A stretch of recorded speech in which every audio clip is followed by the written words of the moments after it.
అమెరికాలో ట్రంప్ భారీ ప్రకటనలు చేసినప్పుడల్లా అది వార్ గురించి కానీ టారిఫ్ల గురించి కానీ ఏ భారీ ప్రకటన చేసినప్పుడల్లా స్టాక్ మార్కెట్స్ భారీగా స్వింగ్ అవుతాయి.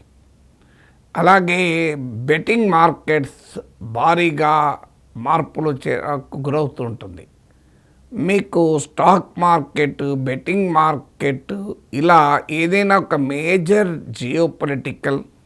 జియో ఎకనామిక్ డెసిషన్ జరిగినప్పుడల్లా అందరూ ఒక్కసారి జాగ్రత్త పడతారు. ఇందులో ఏంటి, ఈ ప్రాసెస్లో ఎవరు లాభపడ్డారు అని.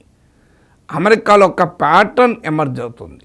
ఏంటిది ఆ ప్యాటర్న్ అంటే, ట్రంప్ ఒక బిగ్ అనౌన్స్మెంట్ చేసే ముందు బెట్టింగ్ చేసే వాళ్ళు కొంతమంది పెద్ద ఎత్తున బెట్టింగ్ చేస్తున్నారు. స్టాక్ మార్కెట్లో పెద్ద ఎత్తున ఇన్వెస్ట్ చేస్తున్నారు ఫ్యూచర్స్లో. మీకు ఆ తర్వాత వెంటనే ట్రంప్ అనౌన్స్మెంట్ వస్తుంది. ఇది కేవలం వార్ టైంలోనే కాదు, టారిఫ్ల టైంలో కూడా జరిగింది. అంటే there is a clear link between big bettings, అది బెట్టింగ్లో కావచ్చు లేదా బిగ్ ఇన్వెస్ట్మెంట్ కావచ్చు, before very big announcement of Donald Trump. దానివల్ల అలా బెట్ చేసిన వారు లేదా అలా ఇన్వెస్ట్ చేసిన వారు లాభపడుతున్నారు. సో దీని స్పష్టమైన లింక్ ఏంటంటే, ట్రంప్ అనౌన్స్మెంట్కు ముందు పెద్ద ఎత్తున స్టాక్ మార్కెట్లో ఇన్వెస్ట్మెంటు లేదా బెట్టింగ్ మార్కెట్లో బెట్లు పెడుతున్నారు. ట్రంప్ అనౌన్స్మెంట్ తర్వాత పరిణామం ఏంటంటే వారికి భారీ ఎత్తున లాభాలు వస్తున్నాయి. ఇది ఏదో యాక్సిడెంటల్గా జరిగిందా, ఇది లక్క అంటే ఇది మొత్తం ఒక ప్యాటర్న్ లాగా కనబడుతుంది. ప్రతిసారి ఇదే కనబడుతుంది. మీకు నేను వివరంగా చెప్తాను ఎప్పుడెప్పుడు ఎలా జరిగిందో కూడా. అయితే ఇప్పటి వరకైతే ఎవరిపైన కేసు లేదు, ఏ ఎవిడెన్స్ ఖచ్చితంగా ఇలా జరుగుతున్న దానికి వెనకాల ఏమిటి అనే విషయంలో ఎవిడెన్స్ లేదు. కానీ అనుమానాలు ఏంటంటే, ఇన్సైడర్ ట్రేడింగ్ ఏమైనా జరుగుతుందా అని. ఇన్సైడర్ ట్రేడింగ్ ఏంటంటే ఒక ప్రైవేట్ ఇన్ఫర్మేషన్, అంటే ప్రజలకు తెలియని సమాచారం కొంతమందికి అనివార్యంగా తెలుస్తుంది. ఆ తెలిసిన వారు దాన్ని తన వ్యక్తిగత లాభానికి వాడుకోవడాన్ని ఇన్సైడర్ ట్రేడింగ్ అంటారు. ఇప్పుడు ఉదాహరణకు ఒక పెద్ద కంపెనీని టేక్ఓవర్ చేస్తుంది. దాంతో ఆ టేక్ఓవర్ చేయడం వల్ల కంపెనీ షేర్ వాల్యూ ఆటోమేటిక్గా పెరుగుతుంది. ఈ సమాచారం ఎవరికి ముందుంటుంది? ఆ కంపెనీలో పనిచేసే టాప్ అఫీషియల్కు తెలుస్తుంది. సో వారు ముందుగానే ఆ కంపెనీలో ఇన్వెస్ట్ చేశారా లేదా వాళ్ళ బంధువులతో చేయించారనుకోండి, ఈ అనౌన్స్మెంట్ అయినాక ఆటోమేటిక్గా మీకు పెద్ద ఎత్తున దాని షేర్ వాల్యూ పెరిగి లాభం పొందుతారు.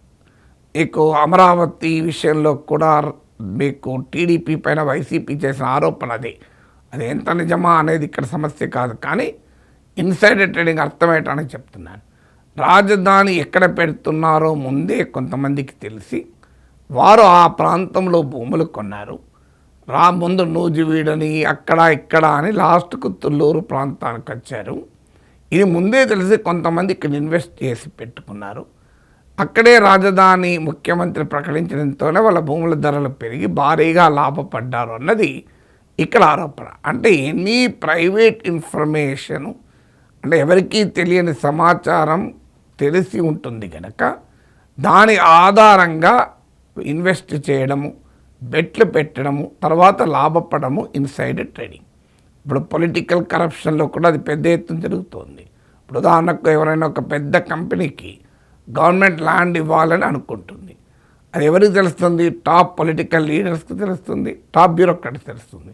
వాళ్ళు హాయిగా అక్కడ ఇన్వెస్ట్ చేసి పెట్టుకుంటారు, ఆ పక్కనున్న పొలాలని కొనేస్తారు. దాంతో అక్కడ కంపెనీ వచ్చుడుతోనే ఈ ల్యాండ్కి విపరీతంగా రేటు పెరుగుతుంది. సో ఇలా లాభపడ్డ వాళ్ళు చాలామంది ఉంటారు మీకు. సో దీన్ని ఇన్సైడర్ ట్రేడింగ్ అంటారు. సో ప్రైవేట్ ఇన్ఫర్మేషన్ను తమకు వ్యక్తిగతంగా తెలిసిన తాము అధికార హోదాలో ఉండడం వలన ఇంకొక కారణం వలన దాన్ని ఉపయోగించుకొని ఆర్థికంగా లాభపడడం.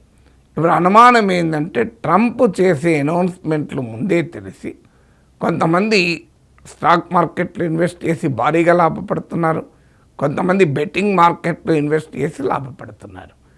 ఎందుకంటే మరి ఆ డెసిషన్ ముందు తెలియకపోతే ఎలా సాధ్యం? ప్రతిసారి ఎందుకు లాభం వస్తుంది? ఈ క్వశ్చన్ వస్తుంది. అందులో ట్రంప్ కొడుకు బెట్టింగ్ మార్కెట్తో సంబంధాలు ఉన్నాయని కూడా ఆరోపణలు వచ్చాయి. సో ఇప్పటికీ ఏది ప్రూవ్ కాలేదు, ఏ కేసు పెట్టలేదు. కానీ ప్యాటర్న్ చూస్తే మీకైనా నాకైనా అనుమానం తప్పదు. ఇప్పుడు మీకు ఆ ప్యాటర్న్ వివరాలు చెప్తాను. మార్చ్ 23 రోజు కొంతమంది ట్రేడర్స్ ఆయిల్ ఫ్యూచర్స్లో, అంటే స్టాక్ మార్కెట్లో భవిష్యత్తులో ఇలా ధర ఉంటుంది అని ప్రిడిక్షన్తో పెట్టేదాన్ని ఫ్యూచర్ మార్కెట్ అంటారు. సో ఆయిల్ ఫ్యూచర్స్లో అంటే ధర పెరుగుతుందని పెట్టవచ్చు, ధర తగ్గుతుందని కూడా పెట్టవచ్చు. సో ఆయిల్ ఫ్యూచర్స్లో పెద్ద ఎత్తున ట్రేడర్స్ ఇన్వెస్ట్ చేశారు. ఆ కొద్దిసేపటికే ట్రంప్ అనౌన్స్ చేశాడు, ఇరాన్తో ప్రొడక్టివ్ టాక్స్ జరుగుతున్నాయి అని. దానితో ప్రపంచంలో ఆయిల్ ప్రైసెస్ గణనీయంగా పడిపోయాయి. దీంతో ఆయిల్ ఫ్యూచర్స్లో సరైనటువంటి ప్రిడిక్షన్, అంటే ఆయిల్ ప్రైసెస్ పడిపోతాయి అని ఇన్వెస్ట్ చేసిన వారు భారీగా లాభం పొందారు. ఇక ఏప్రిల్ 7 రోజు మళ్ళీ ఆయిల్ మార్కెట్స్లో పెద్ద ఎత్తున ఇన్వెస్ట్ చేశారు. అంటే ఆయిల్ ప్రైసెస్ భారీగా పడిపోతాయి అని స్పెక్యులేట్ చేస్తూ ఇన్వెస్ట్ చేశారు. సరిగ్గా కొన్ని గంటల తర్వాత ట్రంప్ ఇరాన్తో సీజ్ఫైర్ కాల్పుల విరమణ ప్రకటించాడు. దాంతో వరల్డ్ ఎనర్జీ ప్రైసెస్ భారీగా పడిపోయాయి.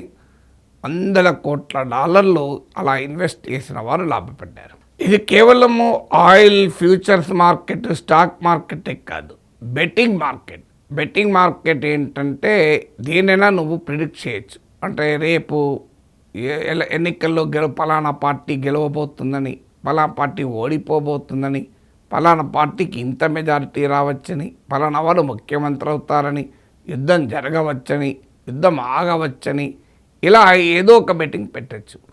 సో ట్రంప్ ఫిబ్రవరి 28 రోజు, అంటే ఇరాన్ పైన వార్ బిగిన్ చేస్తానికి ఒక రోజు ముందు పెద్ద ఎత్తున బెట్టింగ్ మార్కెట్లో కొంతమంది బెట్ పెట్టారు. అంటే రేపు ట్రంప్ అటాక్ చేయవచ్చు అని. అన్నట్లే ట్రంప్ అటాక్ చేశారు. వారికి భారీ ఎత్తున $100 కోట్ల లాభాలు వచ్చాయి. మీకు కేవలం ఈ వారే కాదు, మీకు నికోలస్ మదురో పదవి నుంచి తొలగిస్తారు అని చెప్పి ఒకతను $32,500 బెట్ పెట్టాడు. సరిగ్గా ఆ తర్వాత వెంటనే మదురో కిడ్నాప్ జరిగింది. దాంతో అతనికి $4,36,000 వచ్చాయి. సో నికోలస్ మదురోను తొలగిస్తారని ముందుగానే అతనికి ఎలా అర్థమైంది? So is it a prediction or అతనికి ఏమైనా ఇన్సైడర్ ఇన్ఫర్మేషన్ ఉందా అనేది అనుమానం. ఇదే కాదు, మీకు టారిఫ్లలో కూడా ఇదే జరిగింది. సో ట్రంప్ అధికారంలోకి వచ్చిన తర్వాత ఫైన్ మార్నింగ్ లిబరేషన్ డే టారిఫ్లని పెద్ద ఎత్తున ప్రపంచంలో అన్ని దేశాలపైన టారిఫ్లు విధించారు. దాంతో అమెరికన్ స్టాక్ మార్కెట్ భారీగా పతనమయ్యాయి. షేర్ల ధరలన్నీ పడిపోయాయి. కొన్ని రోజుల తర్వాత సడన్గా షేర్ల ధరలు పెరగడం మొదలుపెట్టింది. స్టాక్ మార్కెట్ భారీగా పెరగడం మొదలుపెట్టింది. అలా పెరిగిన వెంటనే ట్రంప్ 90 డేస్ పాటు టారిఫ్ల పైన విరామం ప్రకటించాడు. అంటే అర్థం ఏంటి? టారిఫ్ల పైన విరామం ప్రకటించడంతోనే మళ్ళీ స్టాక్ మార్కెట్లు ఊపందుకున్నాయి. సో ట్రంప్ 90 డే పాజ్ ప్రకటిస్తాడని ముందే తెలిసి వారు భారీగా ఇన్వెస్ట్ చేశారా? ఇన్వెస్ట్ చేసి ట్రంప్ ఆటోమేటిక్గా 90 డే పాజ్ ప్రకటించడంతోనే మళ్ళీ మార్కెట్ బాగా పుంజుకోవడం వల్ల లాభపడ్డారా అనే అనుమానం కలుగుతోంది. ఇలా ఇన్సైడర్ ట్రేడింగ్ అంటూ జరిగితే అది అమెరికన్ చట్టాల ప్రకారం కూడా నేరమే. US సెక్యూరిటీస్ యాక్ట్ 1933 దాన్ని 2012లో మళ్ళీ రివైజ్ చేశారు కూడా. సో ఈ చట్టాల ప్రకారం క్లియర్గా నేరం. అయినా కూడా మరి ఏం జరుగుతోంది? ఇన్సైడర్ ట్రేడింగ్ నిజంగానే జరిగిందా? ఇవన్నీ యాక్సిడెంటలా తెలియదు. ఇప్పటివరకైతే ఏ ఇన్వెస్టిగేషన్ లేదు, ఏ కేసు లేదు. కానీ ప్యాటర్న్ అయితే క్లియర్గా కనబడుతోంది. అంటే ట్రంప్ ఇరాన్పై దాడి చేస్తాడని ప్రకటించే కొద్దిసేపటికి ముందు పెద్ద ఎత్తున దాడి చేస్తాడని బెట్టింగ్స్ జరుగుతున్నాయి. ట్రంప్ కాల్పుల విరమణ ప్రకటిస్తాడు అని తెలిసే ముందు పెద్ద ఎత్తున ఆయిల్ మార్కెట్స్లో ఇన్వెస్ట్ చేస్తున్నారు. మీకు ట్రంప్ 90 డేస్ విరామం ప్రకటిస్తాడు టారిఫ్ల మీద అని ప్రకటన వచ్చే ముందు పెద్ద ఎత్తున స్టాక్ మార్కెట్లు ఇన్వెస్ట్మెంట్ కనబడుతున్నాయి. సో చాలా క్లియర్గా ట్రంప్ మేజర్ అనౌన్స్మెంట్లకు ముందు, ట్రంప్ అనౌన్స్మెంట్కు అనుగుణంగా, అంటే ట్రంప్ అనౌన్స్మెంట్ చేస్తే ఎక్కడ లాభం వస్తుందో దానిలో స్టాక్ మార్కెట్లను ఇన్వెస్ట్ చేస్తున్నారు, బెట్టింగ్ మార్కెట్లో ఇన్వెస్ట్ చేస్తున్నారు. సో ఈ ఇన్వెస్ట్మెంట్కు ట్రంప్ డిసిషన్కు సంబంధం ఉంది అని ఏది ఎస్టాబ్లిష్ కాలే. కానీ ఈ ప్యాటర్న్ మాత్రం అనేక రకాల అనుమానాలకు కారణమవుతుంది. ట్రంప్ ఇన్సైడర్ ట్రేడింగ్కు పాల్పడుతున్నాడా, తన వారికి లాభం చేస్తున్నాడా అనే విమర్శలు ఎదుర్కొంటున్నాడు.